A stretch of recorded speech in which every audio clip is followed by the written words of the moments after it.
Assalamualaikum warahmatullahi wabarakatuh. Kami dari kelompok 6 akan mempresentasikan hasil diskusi kami mengenai marketing manajemen dengan anggota kelompok 1 Isna Fitratul Hasanah NIM 155 dan Novia Ramadhani NIM 160. Pengertian marketing manajemen menurut para ahli. Yang pertama, menurut Kotler dan Keller tahun 2012, manajemen pemasaran berasal dari dua kata, yaitu manajemen dan pemasaran. Pemasaran adalah analisis, perencanaan, implementasi, serta pengendalian dari program-program yang dirancang untuk menciptakan, membangun, dan memelihara pertukaran yang menguntungkan dengan pembeli sasaran untuk mencapai tujuan perusahaan.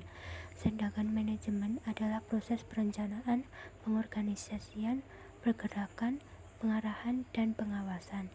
Yang kedua, menurut Sofyan As-Sauri tahun 2013, manajemen pemasaran merupakan suatu kegiatan penganalisan, perencanaan, pelaksanaan, dan pengendalian program-program yang dibuat untuk membentuk, membangun, dan memelihara keuntungan dari pertukaran melalui sasaran pasar guna mencapai tujuan perusahaan dalam jangka panjang. Yang ketiga, menurut Philip tahun 2005, manajemen pemasaran adalah proses perencanaan dan pelaksanaan, pemikiran, penetapan harga promosi, serta penyaluran barang dan jasa untuk menciptakan pertukaran yang memenuhi sasaran-sasaran individu dalam organisasi. Fungsi marketing manajemen. Yang pertama, analisis pasar. Tidak semua perusahaan mempunyai bagian marketing dan penjualan yang formal. Akan tetapi, setiap perusahaan mempunyai dan melaksanakan berbagai elemen penting yang terdapat dalam aktivitas marketing dan penjualan yang bertujuan membuat konsumen yang baru maupun yang lama tertarik kembali untuk menggunakan produk dan fasilitas yang ditawarkan secara terus-menerus. Yang kedua, segmentasi pasar. Segmentasi pasar adalah kegiatan membagi suatu pasar ke dalam kelompok yang berbeda, di mana setiap kelompok mempunyai ciri yang hampir sama. Dengan melakukan segmentasi pasar, kegiatan pemasaran dapat dilakukan lebih terarah dan sumber daya di bidang pemasaran dapat digunakan lebih efektif dan efisien. Yang ketiga, menetapkan pasar sasaran. Menetapkan pasar sasaran berarti memberikan nilai keaktifan setiap bagian kemudian memilih salah satu dari bagian pasar atau lebih untuk dilayani. Kegiatan menetapkan pasar sasaran meliputi evaluasi bagian pasar seperti data tentang usia nasabah, pendapatan, jenis kelamin, dan dari setiap segmen. Struktura yang menarik dilihat dari segi profitabilitas dan sasaran serta sumber daya yang dimiliki. Selanjutnya, penempatan pasar.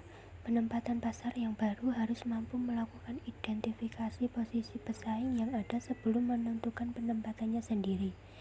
Yang kelima, perencanaan pemasaran. Aktivitas pemasaran yang dilakukan sebuah perusahaan penting untuk dikoordinasikan dan diarahkan untuk mencapai tujuan perusahaan umumnya dan tujuan bidang pemasaran khususnya perencanaan pemasaran. Aktivitas pemasaran yang dilakukan sebuah perusahaan penting untuk dikoordinasikan dan diarahkan untuk mencapai tujuan perusahaan umumnya dan tujuan bidang pemasaran khususnya. Tujuan marketing manajemen. Yang pertama, menciptakan demand atau permintaan. Yang kedua, meningkatkan keuntungan. Yang ketiga, menciptakan pelanggan baru. Yang keempat, memuaskan pelanggan. Yang kelima, mencitrakan produk yang baik di mata publik. Tugas pokok marketing manajemen. Yang pertama, permintaan negatif. Permintaan negatif merupakan keadaan seluruh atau sebagian segmen yang penting dari pasar potensial tidak menginginkan barang atau jasa itu, dan pada kenyataannya dapat dibayangkan kemungkinan orang menghindari membayar harganya.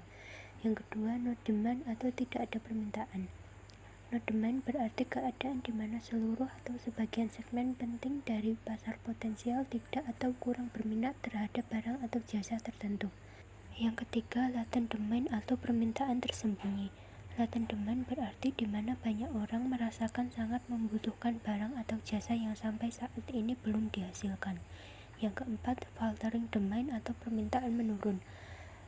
yaitu keadaan di mana permintaan barang atau jasa tertentu cenderung menurun bila tidak diikuti dengan usaha perbaikan. Yang kelima, irregular demand, yaitu keadaan di mana terdapat pola waktu dari permintaan yang ditandai oleh fluktual musiman. Selanjutnya, konsep marketing manajemen.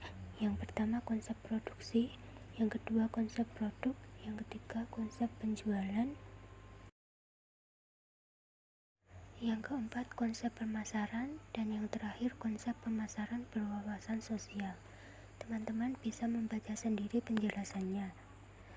Sekian yang bisa kami sampaikan, kurang lebihnya mohon maaf. Wassalamualaikum warahmatullahi wabarakatuh.